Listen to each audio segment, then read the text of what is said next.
We're back with another racked up adventure. We're going to look at a Winchester XPR Renegade long range in 300 Winchester short mag. I actually have two of these Winchester XPRs in Renegade long range. They're siblings. This one is chambered in 300 Win mag, and my other one is chambered in 270 Winchester short mag. I'm going to do a review of this particular fire stick, and then at the end of the video I'll bring in the brother, the 270 Winchester short mag, so you can take a look at it. The plan for these two rifles is I'm going to do a get to know the rifle today, and then I will take and do sight-ins and 3-shot groups on multiple types of ammo with each gun. We'll start the review looking at the stock. This is the Renegade long range gray ball sports trim stock. It has the vertical grip, which you can see here. It's got a really nice palm swell, really good handle.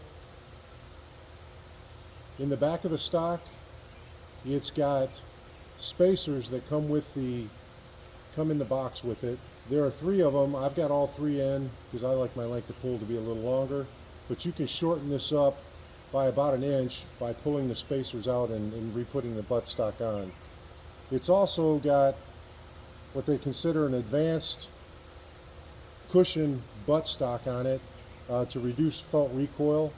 It's got a flattened front end on the stock, which is kind of a bench rest feature. Gives you better stability off the rest.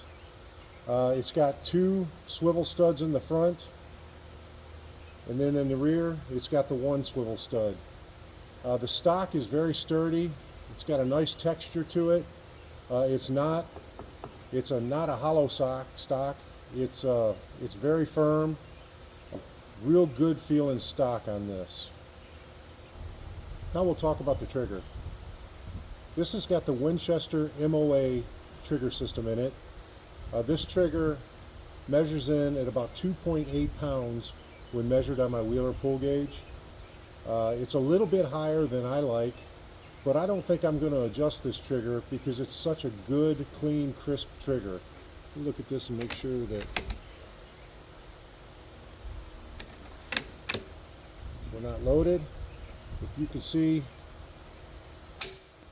nice crisp trigger. There's 0 creep to it. It's pressure and then snap. I like my triggers a little bit lighter than this, 1.5 to 2 pound range, but this trigger is such a good trigger, I don't think that I'm going to adjust it. And normally that's unique for me because I like to adjust the triggers and get them down to where I personally like them. But this one is in really good shape. As we move on from the trigger, we'll talk about the magazine. This has got a drop magazine. It's a plastic magazine case.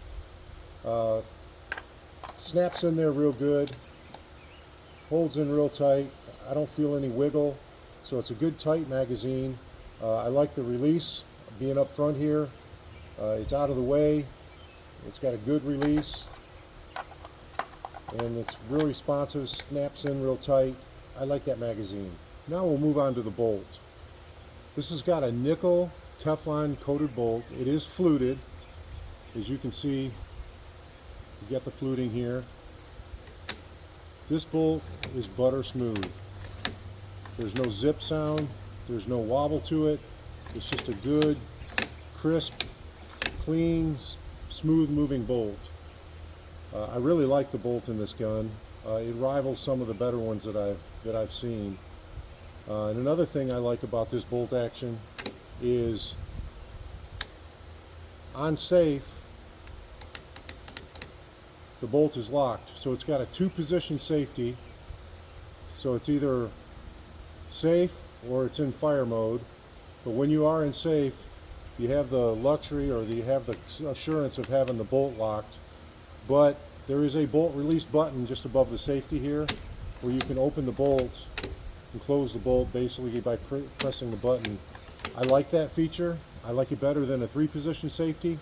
I like my safety to be on or off, And then if I need to get in my bolt, having a bolt release button is an added plus for me.